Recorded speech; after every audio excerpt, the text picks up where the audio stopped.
You are listening to the Everything Ham Radio podcast. This is episode number 31, and today we're going to be talking with Allison Oye about her views of being a YL in the amateur radio world.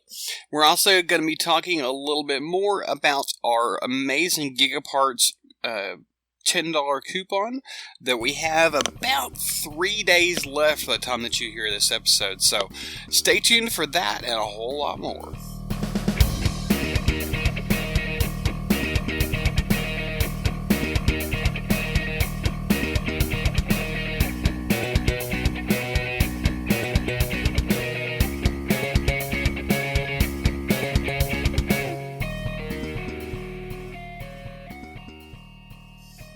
Hey everybody, this is Curtis, K5CLM, and I am your host for the Everything Ham Radio podcast. Today, like I said, we're going to be talking with Allison Oye. We're going to be talking about her views of amateur radio, being a YL in the amateur radio world.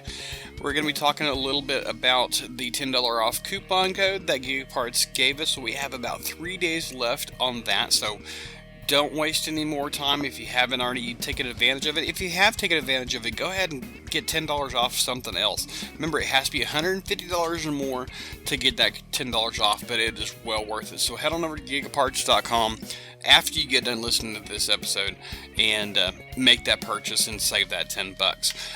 If you want to check out the show notes for today, we're going to have links of everything that we talk about, frequencies and other things in the show notes of today's episode. And you can find those at everythinghamradio.com/podcast/31. That's the number 31.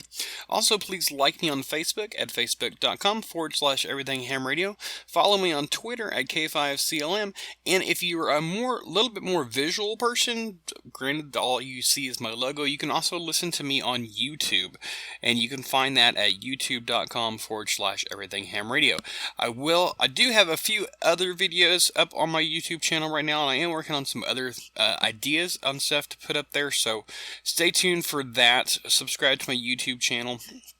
And so if you haven't already, please subscribe to my email list. You can go to everythinghamradio.com/subscribe and sign up for that, or just check the bottom of the show notes. So I guess let's go ahead and get started with the episode of today, and let's talk with Allison Oye. Hey everybody, this is Curtis again with the Everything Ham Radio podcast. Today we are here with Allison Hollier, is that right? Sure, okay. Ashley, no, it's or Ashley. Did I say Ashley? Did I really say Ashley? No. Oh my god. No, you said Allison. Okay. My last name is pronounced funny. So it looks like Hollier, but my dad was from Louisiana, and a good half of my family goes by Hollier, and the other half goes by Oye. So, and the way to remember it is, it's not oh no, it's oh yay. So Allison Oye. Okay, I can go with that. Yeah. And let's see, your call sign is Kilo George 5 Bravo Hotel Yankee. And you are a extra class now? Am Yep. I right? Wow, very good. So I was reading your QRZ profile, and you actually had quite a struggle really getting involved with ham radio. Yeah.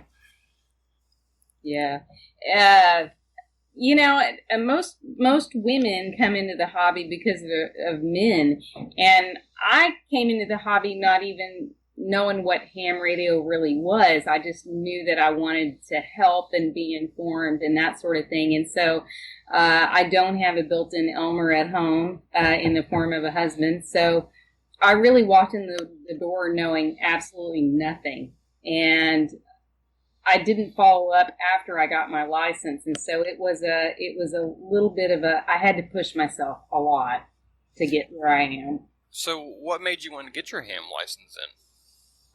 I really was interested in emergency communications. I knew that you could monitor weather events and that sort of thing, and I was so uninformed that I didn't realize you didn't have to have a license to do that. So one day I got on the internet and started looking around for ham radio licenses or emergency communications and that sort of thing. And I wound up, doing a search for Johnson County, ham radio license testing, and I came up with the MJARS group, and the rest is history. I sent a couple of messages, and they said, "Oh yeah, we're gonna have a training class coming up, in January, February." And I remembered, through 4 or 5 months later, I actually remembered that I'd sent that email, and I followed up, and then I got my license. So. But then I didn't follow up with the club, so it was interesting. So you basically just you got your license and just kind of let it go because you didn't have that typical thing that a normal YL will have, or in that case would be an XYL, would have in a built-in Elmer, like you said, for home. I mean, how long did it take you after you got your license to really get going with the hobby?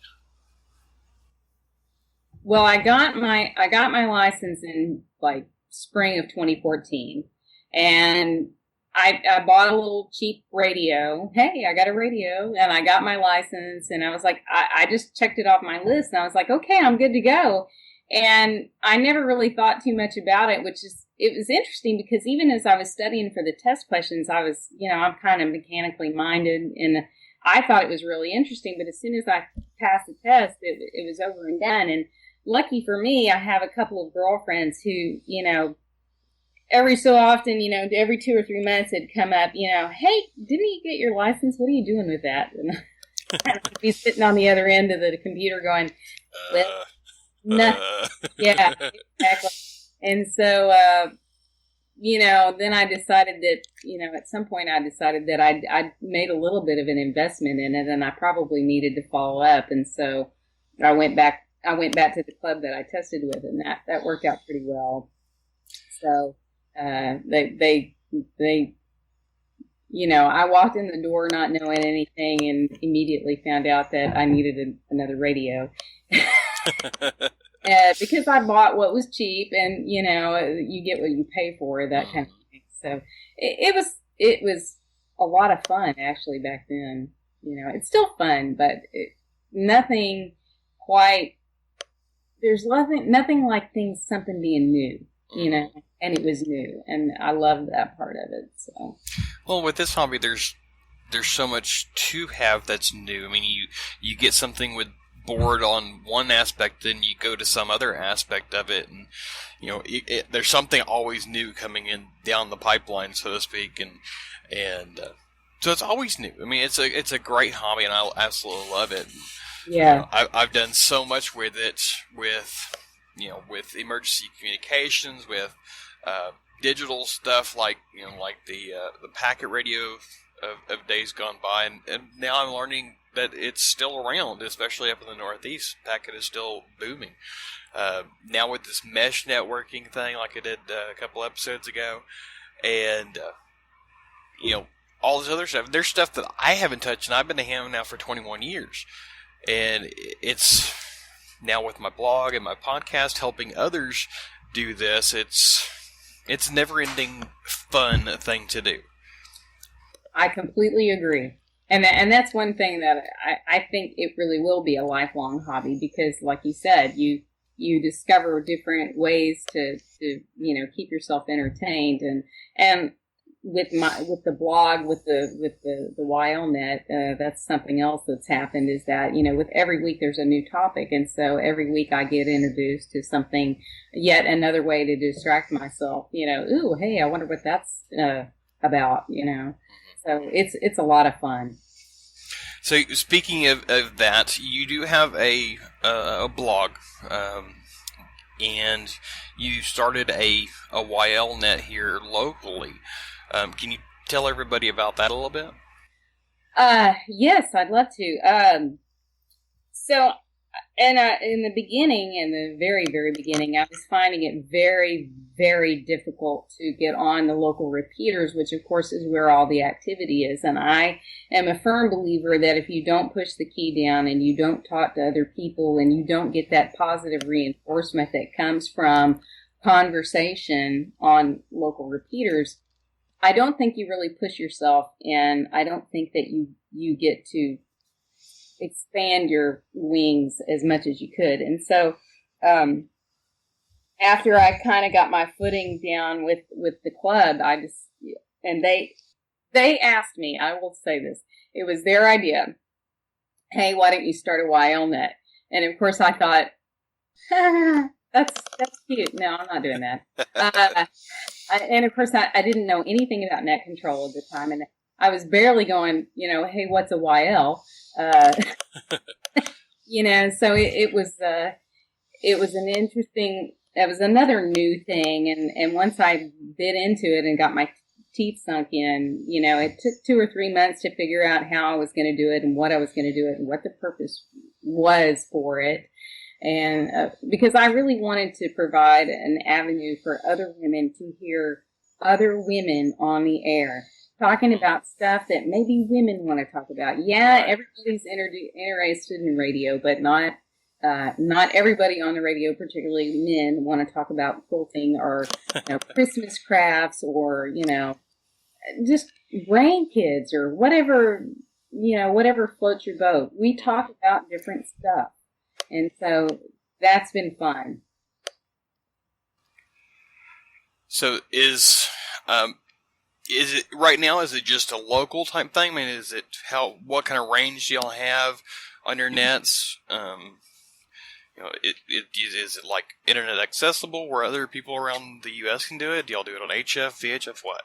Okay, so the actual specs are right now we are only on 440, the 440 band. We're on I guess I can go ahead and give the frequencies. We're on 442.325, which is our main repeater, which has a great footprint. And I can give you the specs later on the rest of that. But then we also have a link repeater on 442.225, which is another side of it. It covers the lower Fort Worth area. Fort Worth has some topographically low areas elevation-wise. And so when one repeater doesn't work, sometimes you can hit the other one. It's a lot better.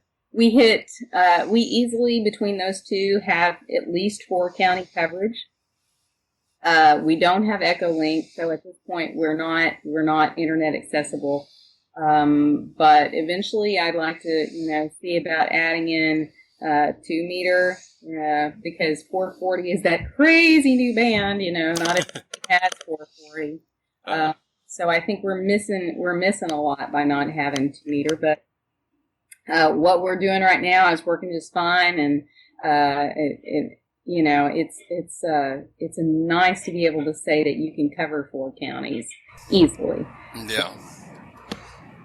So do you have plans on getting some kind of internet accessibility like Echolink or WireX or anything like that? I have not really looked into the possibilities of what's involved in that. So at this point, I'm just kind of working with what I got. But eventually, yeah, I'd love to be able to do Echolink. We are listed with the YLRL, the Young Ladies Radio League. And so,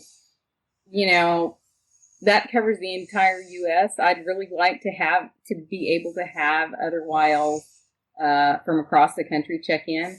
It's also, I use the NetLogger software, and every now and then, a couple of weeks ago, I pulled up the NetLogger stuff, and I had the chat window open, and some lady popped in from New York wanting to know if we had Echolink, and she did a while blog up north, and she was checking out our website, and I was checking out hers, and I was thinking how great it would be to be able to do that. But the thing is, sometimes you need to really concentrate at first, at least.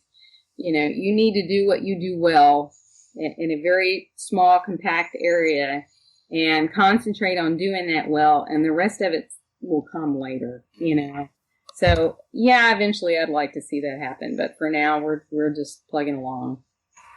Kind of build your foundation, then grow the tower, so to speak. Exactly. So, you talked a little bit about what y'all might talk about on your nets and stuff like that. How many check-ins and stuff do y'all normally have?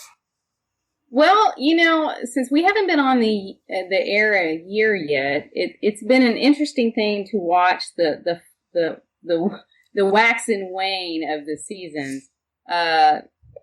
Apparently, summertime is kind of a downtime for net, but even with that, and I probably need to back up and say, the format is we have wild check-ins in the beginning.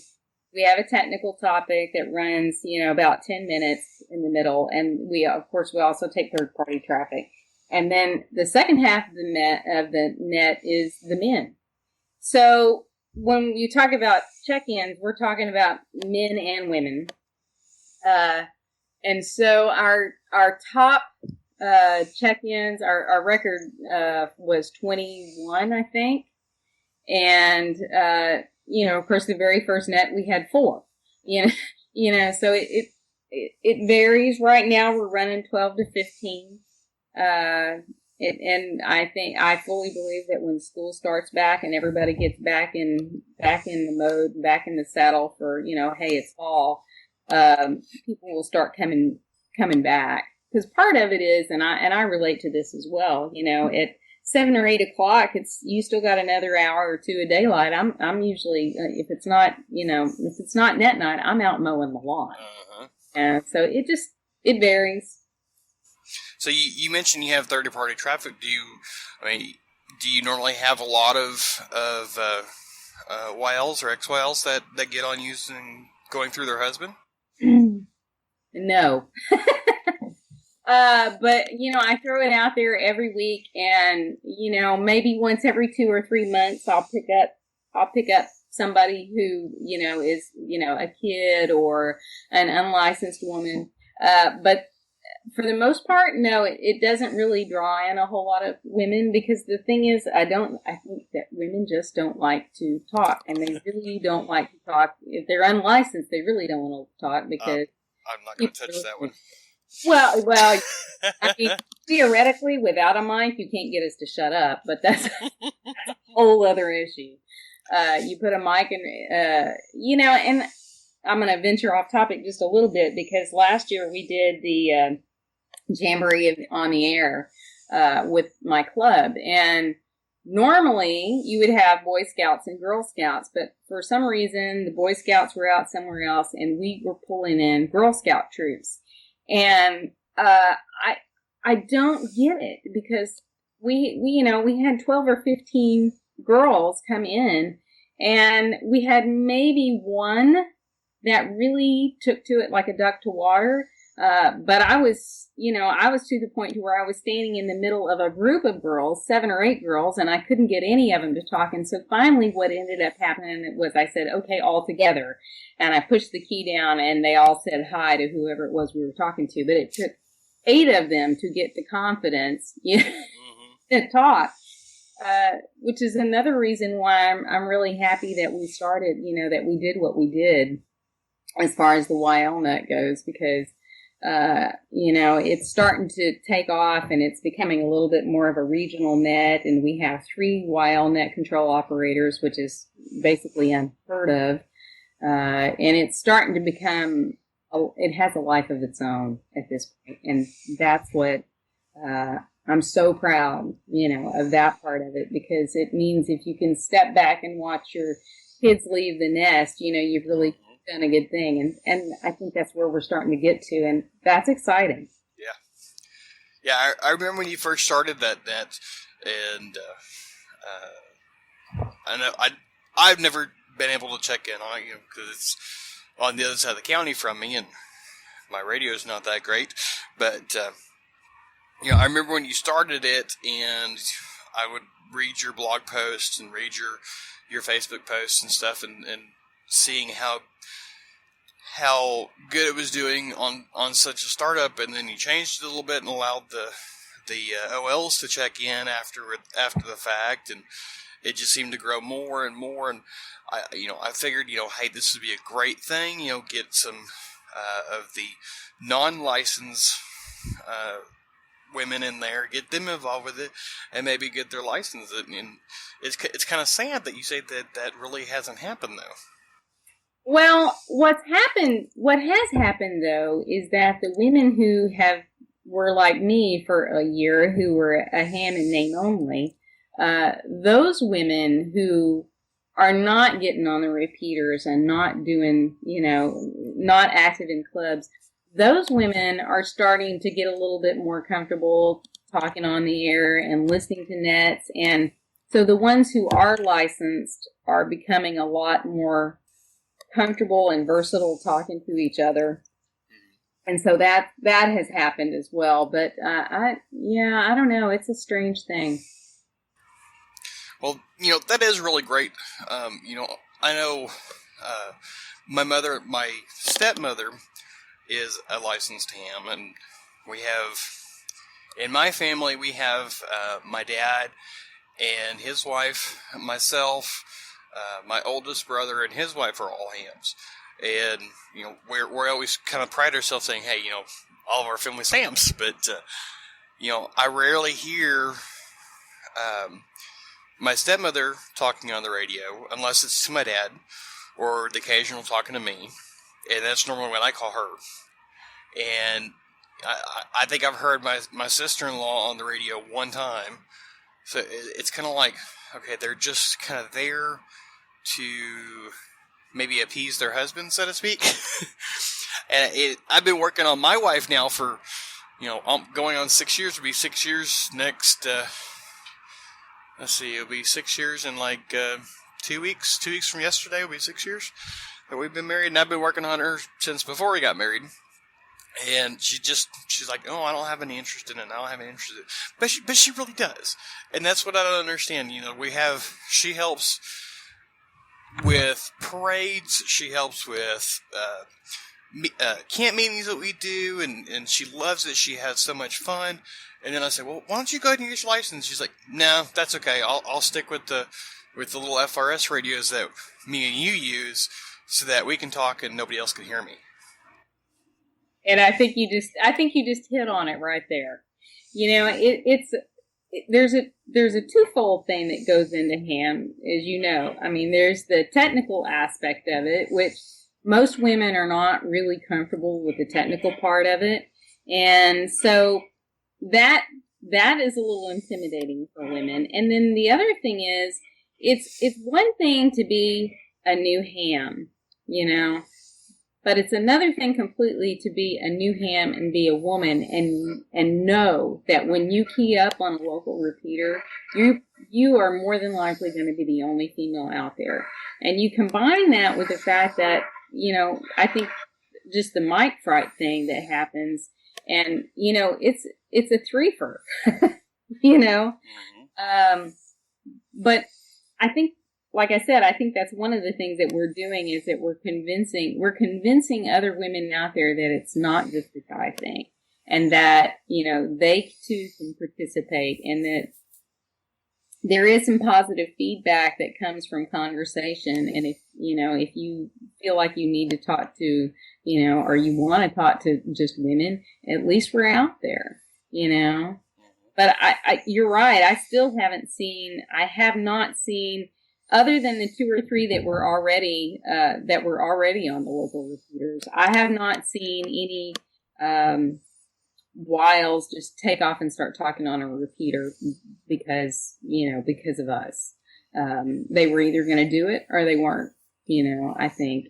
But it's nice to be able to at least give women the skill sets that they need, that if an emergency were to come down the pike, they would know how to get on the air and call for help, and that is paramount,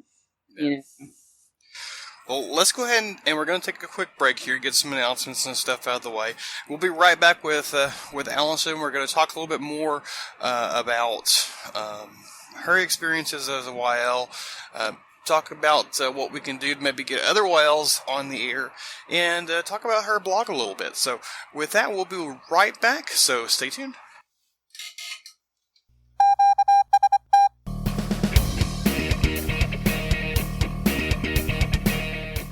Are you looking for a new radio? Maybe a laptop or a tablet? Or maybe you're looking for a way to charge your batteries when there's no power? Gigaparts has stuff like this. Head on over to gigaparts.com and check them out. At checkout, use the coupon code of ETH031 to get $10 off a purchase of $150 or more. This coupon is valid until August the 18th, 2016, so head on over there and check them out.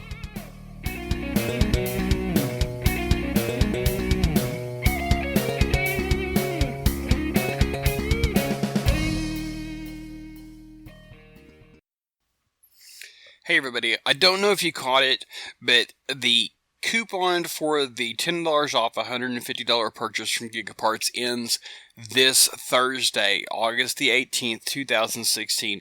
Have you got your $10 off yet? If not, why not?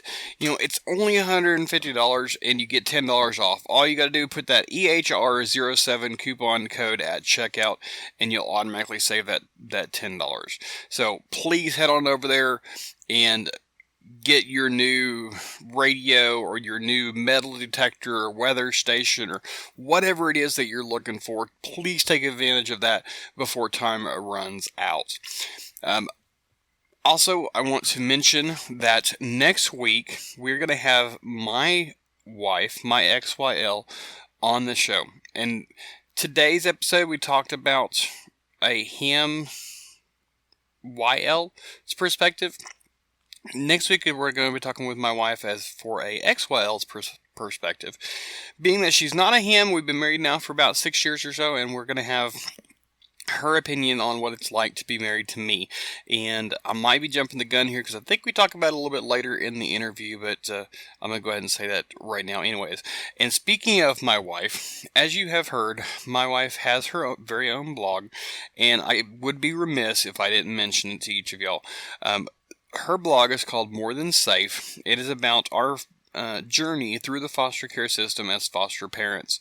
Currently, we have 5 girls. Hopefully, as of tomorrow, we will be down to 2. So, and that will be on the 17th. So, the day after this podcast goes live, hopefully 3 of our beautiful girls will be going home to their biological parents. It's such an exciting time, such a sad time, but you know, it's what we do. We are there to help reunify kids with their parents, or at least a family member. We are only a temporary home.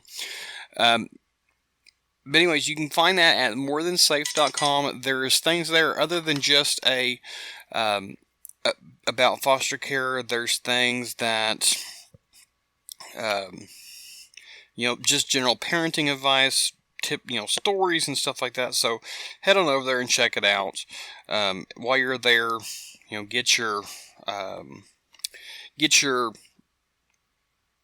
subscription for the email so that you can get an email whenever she publishes a new post, which is normally on Fridays. There's going to be quite a few really neat posts coming up over the next few weeks. I'm not going to spill the beans on it, but please go and check those out. Also, back to my podcast, if you feel so inclined that you feel that you need to help support my podcast and my blog, there are several ways you can do it. You can make a one-time donation through PayPal. You can become a monthly contributor of $1, $5, $10, $25, or $50 a month through Patreon. You can also just do the super easy thing of shopping through Amazon.com using my affiliate code. There is a link on the support page and instructions on how to do that. So head on over to everythinghamradio.com/support for more information on that. And I guess that is about it on our announcements for today. So let's go ahead and head back and finish our conversation with Allison Oye. And we're back. This is Curtis, and we are speaking with Allison Oye. I did it right that time. We're talking about YLs and XYLs in amateur radio. And we've talked quite a bit over the past 22 minutes or something like that. We've had a lot of really neat conversation about what some of the issues and some of the troubles have been with YLs, and how kind of hard it is for a YL to get started in a OL's hobby, really, so to speak. And for those of you that don't know, typically a male is called an OL, or an old man, and females are called YLs, which stands for young lady, or if you're married and you're a ham, it's XYL. When I was actually doing some research for, I believe it was this podcast, I'm like, okay, well, XYL, is it just because it's, an X code or something like that, or why is it XYL? Because you would think, it would be something other than that, but it actually stands, the reason that it did XYL, and I don't remember where I read it or what I read exactly and how it became, but it stands for, once you get married, you're not a young lady anymore, you're a married woman now, so you're an ex-young lady. So that's actually how it came to be, XYL instead of just YL. Can I stop you? Yeah, absolutely. Go ahead. And I'm gonna that you are completely correct in that is pretty much what people believe. But like the very first or second or maybe third topic that I did was to define what a YL was and where those terms came from, YL versus XYL. And you are correct. The industry, quote unquote, the hobby standard has what people believe is that YL is licensed unmarried woman and XYL is licensed married woman. However, in doing my research, and I found out where exactly the term YL came from, where old man came from, and what XYL is supposed to mean. So I'm going to go ahead and take the opportunity to tell you what I found. Absolutely, go ahead. Old man, you're right. It's something that was hanging around since the 20s. And I guess this was back in the day when, that's the way they taught, hey, old man, how you doing? That sort of thing. And so ham radio operators decided that it was something they just adopted. And then back in the 20s, there was a lady who wrote an article for, what's the name of the magazine? Is it QST? Whatever the ARRL magazine was back then. She submitted an article on how to build a wireless station. And the editors that she submitted them to very quickly realized that they would be in deep water if they called her an old woman. And so they even said, there was it's written somewhere. We realized that we have to coin a new term for you. And so they called her a YL, a young lady.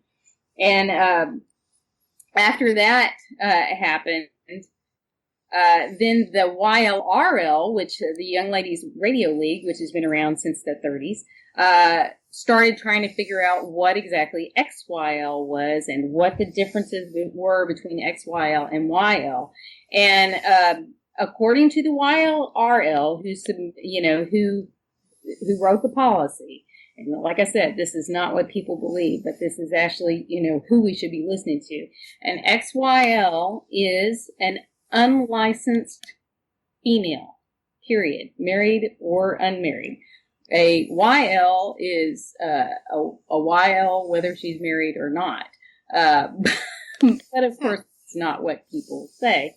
But whenever I hear this, I was somewhere talking the other day at a different club, and I heard somebody talking about, you convincing your XYL to let you put up a tower. And I thought I should stand up right now and correct that. And I thought, I don't know that I should, because she may actually be an unlicensed woman, and I don't want to offend a bunch of people. But technically that's where it's at. So that's my piece. That's what I'm going to say about that. So I'm shutting up now.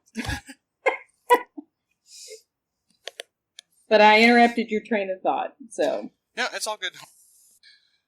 Okay, so my wife then would be a XYL because she's not a ham.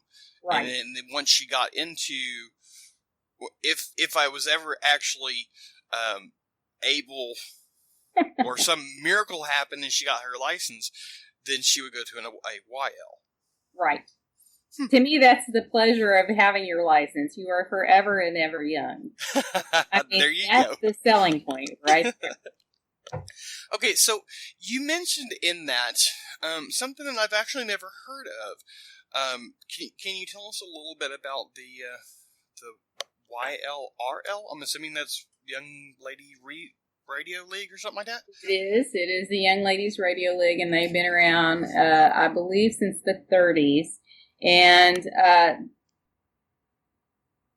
yeah, I became a member very early on when I realized that I was kind of floating around out there by myself, and so so I joined the league, and it really is it's a nationwide club for women, or club for women who are hams, and these are passionate women.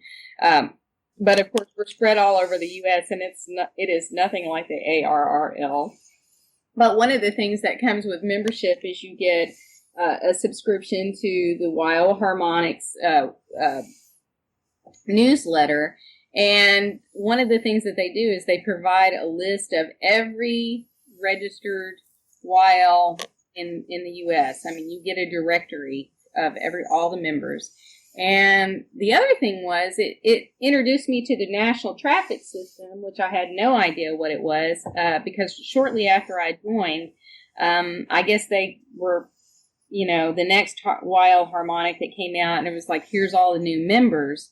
And somebody who was into the national traffic system sent me a message, and I had no idea what it was, what was happening. I had gone out to do something outside. I came in, my phone was ringing. There was a strange number on it, which of course I answered because I am that fool. It could have been anybody, but I answered it, and it was a lady named Carolyn who is one of the YL net control operators for the traffic system up in Dallas, and she read me this very nice traffic message that came from some lady up in New York, saying basically, welcome to the organization. We're so happy you're here. Wishing you many years of, happiness with the hobby. And it was just one of the coolest things ever. And ever since then, I've been real pro on the YLRL because, it is a valid resource for people. Okay, I'm just jealous. I've been a ham, like I said, now for 21 years, and I have never received a NTS message. It was very cool. That very sounds cool. really neat. And that's when I realized that I was in an organization that, that ham really is an organization that is worldwide. And that happened pretty early on, so it was neat. That does sound really neat. So, man, I wish there was like an OLRL. Oh, goodness. So, what else is there in that? I mean, what do they... They do have conventions, of course, but theirs are like every 2 years. And they also, they support a lot of HF, YL nets. So once you get up and running with HF, you can check in on those, and also you can do Echolink check-in for a lot of those. So it's just kind of it's a really neat organization, and frankly, I would love to go to one of their conventions. And they usually put them in some far off exotic place, and that's way outside my budget at the moment. But they are out there, so that's neat to know. I'm doing a little search here for that, and for anybody that is listening that is interested in checking out the YLRL, you can find them at ylrl.org, and I will have a link in the show notes of today's episode. But there is quite a bit of stuff on here, and I'm going to actually have to check this out, even though I'm not a YL. I think I'm going to have to put a link on my website to this for any of those young ladies that actually listen to my podcast. So, Les, why don't you tell us a little bit about your blog? You've told us a little bit about your the net that you do, but what about your blog? Well, it's like I said, it's interesting as this whole thing is expanded. The net itself has become kind of self-sufficient, and that's really cool. But I still do the blog, and that's really fun for me. For every technical topic that we do, 52 nets a year, 52 topics. I put out a blog post regarding the technical topic.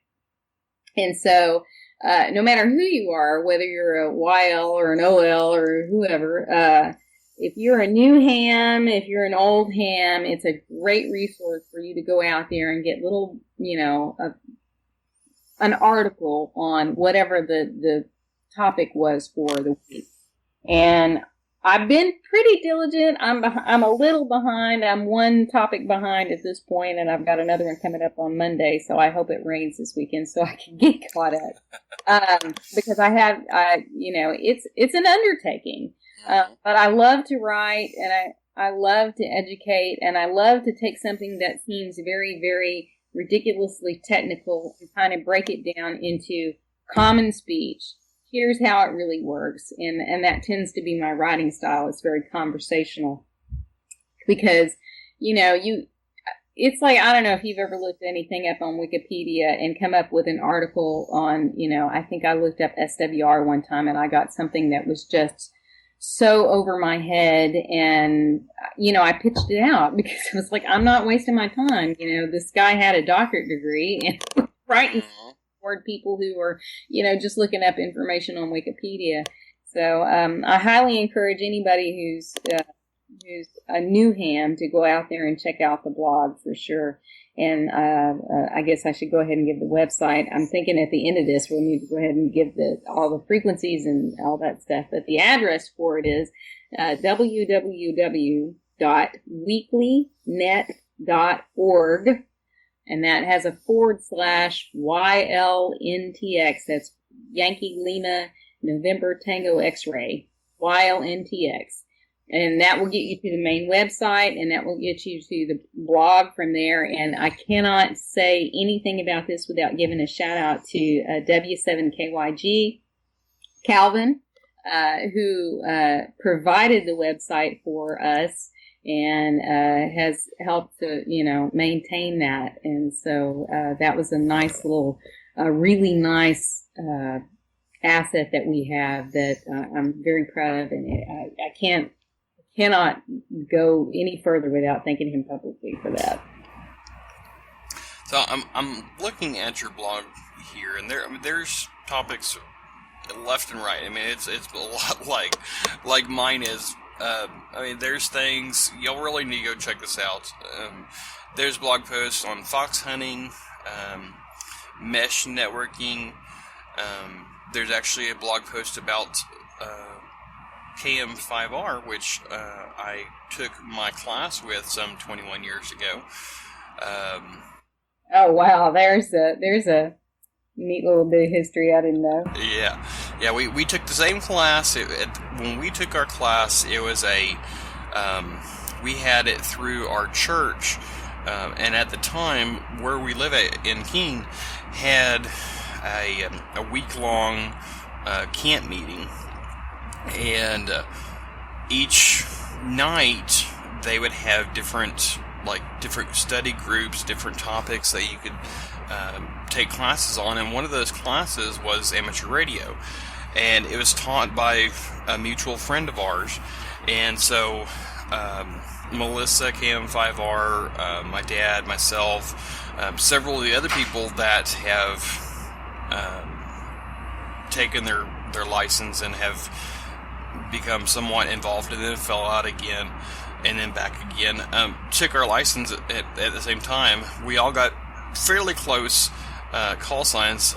My dad and myself actually took our test like a week after she did, so that's why our initial call signs were off a little bit. But yeah, that was pretty neat. And at the time, we actually had to go all the way up to a place in Fort Worth off of Loop 820, and I believe it was called Hardened Electronics. Yep. And take our test up there. Because I do remember that's where she said she got her first radio. We were talking about that. Yeah, it was. I mean, my very first radio, I think I got from the Tandy outlet store, and it was a HTX 202. And my dad actually bought it for me, and we both had them. And them things are a brick, but they will take a beating and keep on ticking. This thing's really neat. But yeah, that was really neat. Yeah, there's a bunch of stuff on here. So all of y'all listeners, head on over to Allison's website. Again, that's weeklynet.org/YLNTX, and I will have a link in the show notes for today. Check those out. Do you have a newsletter or an email list that people can subscribe to? I don't have anything that anybody can subscribe to per se, but always we do send out a weekly email to anyone who wants to send me their address, their email address, and I do send out. I have a list that I send once a week. It's not spam, telling you what the discussion topic is for the evening and what the technical topic is for the evening. And you can just email me if you want to be on that. And, of course, it's KG5BHY, Kilo Golf 5, Bravo Hotel Yankee at yahoo.com. Or the other option, and probably the easier option, is to join the YL Space NTX, YL North Texas, Facebook page. And I always send out a Facebook, the same information there. So if you're more of a Facebook person, that may be a better option for you. Alrighty, so like I said, we will have links to all this, to Allison's blog, to the Facebook group, list of the frequencies, the repeaters that she uses. Hopefully she will eventually grow to the point where she'll have Echolink, where other YLs from around the country and around the world can join in. I really see this YLNet just really taking off, because it is such a great avenue for all those YLs out there to get talking on the radio and talking with other YLs that are in the same boat as they are, so to speak. So check out the show notes for today, and like I said, I'll have all the links in there. Allison, before we leave, is there anybody that you want to give a shout out to? Anything else you want to say to our listeners here? Oh, let's see. We're talking about having built-in Elmers at home, and this may be one of the things that actually holds women back to some extent. Having been married before, I can tell you that having somebody in your household who's built in and who is an authority on a subject may not be the best circumstances to learn under, because we tend to shut down when you're being. I tend to shut down when I'm being tutored by somebody that I'm really close to. So I think that's another aspect of the hobby or another aspect of Elmering that we offer women with the net, is that you don't have to listen to the built-in Elmer at home. You can come listen to us, and sometimes messages that are delivered by a third party are easier to hear than messages that are delivered by somebody close to you. So I think that's another aspect of the whole thing. Let's see. Of course, I cannot. I would be remiss if I did not say thank you to the repeater owner KM5R for letting us perch once a week and take over the repeater. And of course, the other thing is my club. This is not a club net in any way, shape, or form. That was one of the reasons why we wanted to use a non-club repeater. But as for me personally, I would be nothing if the people in my club had not supported me from the minute that I walked in the door. And so, of course, my club is Mansfield Johnson Amateur Radio Service. And my brothers out there, thank you very much for support, particularly to my Elmer, Jim Erickson, KB0DBJ, and my fellow board members who, always have my back. So that's pretty much it. All right. Well, thank you very much for coming on and giving your perspective of the hobby.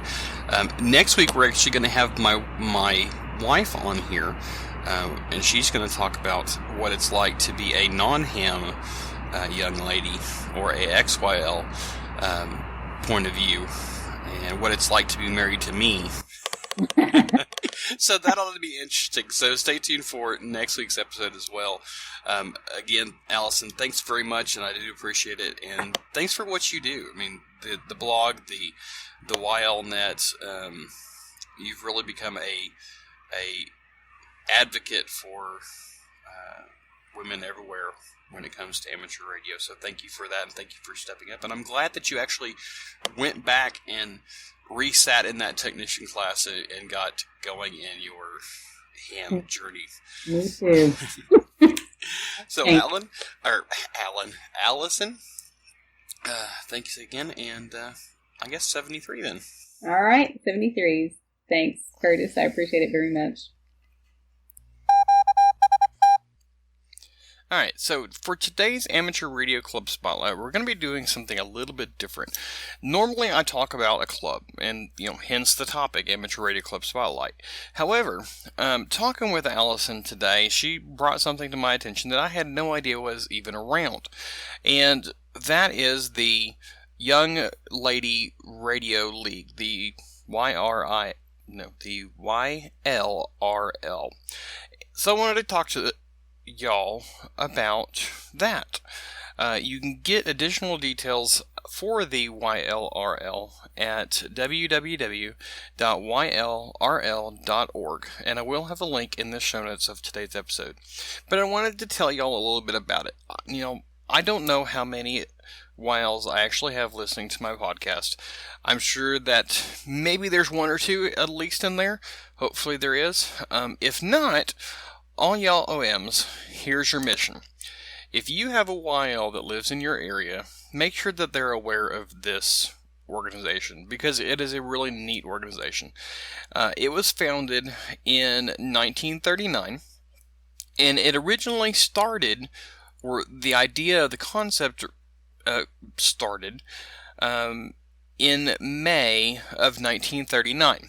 And it started with a simple ad with a lace-like border that was put into the May 1939 issue of QST magazine.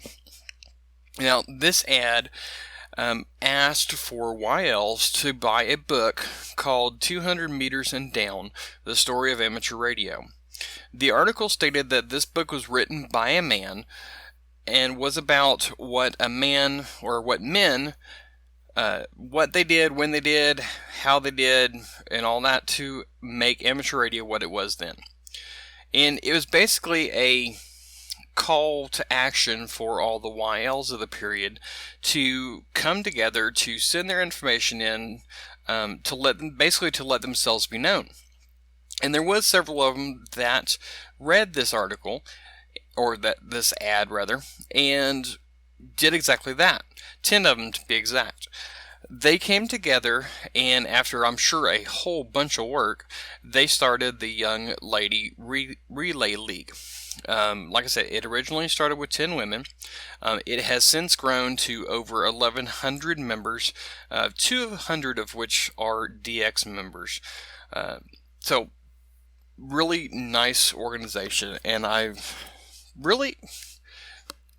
I really would like to urge all those YLs out there to join this, because there's a lot of really neat little things in there. All the founding members, unfortunately, are SKs now, but there is other good YLs out there that have stepped forward and are continuing the work that the YLRL is doing. There has been actually one of the members, according to their website, that has been a member for 60 plus years continuously. So that right there in and of itself is just a major thing. So looking at their website, there is a whole bunch of stuff that they do other than just the regular camaraderie that comes with the hobby itself. They do scholarships. They give away two $1,500 scholarships every year to a deserving young YL. Yeah, that's kind of a weird thing, deserving young lady. They have several nets that are on HF, some of them locally on VHF, UHF repeaters, like the one that Allison has. Each of them have, or some of them have Echolink connections, some don't. So check out their websites. I did put a link directly to the nets page in the show notes. They also have several certificates that are YL based. Much like what the ARRL puts out, they have a Worked All States, Worked All Continents, a Century Club. However, the difference between the one that the ARRL has and the YLRL has is that they are YL oriented. Yeah, I always have problems with that word. Anyways, the Worked All, for the three awards, the Worked All States, the Worked All Continents, the Century Club, the DXCC, Digital Modes, all those, they have to be contacts of a YL. So in other words, for example, the Worked All States, you have to work a YL in every state to get the license, or to get the certificate. So it's a little bit harder, actually. It's probably a lot harder than the regular Worked All States or Worked All Continents that the ARRL puts out, because it has to be a YL that you make contact with. They also have a Grandmother and Great-Grandmother Awards, which I kind of think is kind of neat. And the way that you do this is, and this is available for YLs or OMs, you make contact with 15 YLs, and you get the exchange, the frequency, where they're at, so on and so forth. But then you get names of their grandkids and their great grandkids, and you have to have the grandmother award before you can get the great grandmother award. So that's kind of neat too. They have several DX awards, and they had one this year. From what I'm understanding from the website, they have an annual certificate award. This year's award is already passed. You had to have your stuff turned in by the end of January. So I guess it just runs for a month, like in January of every month or whatever. But this year's annual certificate award was for a favorite movie. You had to make, I believe it was like 10 contacts, and in there you had to exchange what your favorite movie was. So that's it's definitely a different thing, thinking outside the box, so to speak. So that's cool. They also have conventions. I believe Allison mentioned something about that in the interview that we did, and I believe that they are biannually. I think I always get the term confused. It's every other year is when they do their conventions, and I believe this year's is coming up, and it's going to be overseas. It's going to be an international one. I believe it's going to be in Great Britain, if memory serves me correct. But yeah, so if you are a YL and you're listening to this podcast, or if you are an OM and you know some YLs, make sure and let them know about the Young Lady Radio League so that they can get involved with it. And being that I'm from Five Land, I noticed that their Five Land district manager, I guess you could say, is open. So there you go. If you want to serve in a official capacity to help out fellow YLs, apply for that position. Allison, this is directed to you as well. So get off the fence and get applying if you so choose. But anyways, that is about all I have for the club spotlight for this episode. I hope you really enjoyed it. It really opened my eyes to another side of amateur radio that I'm actually kind of proud of. So I guess that about wraps it up.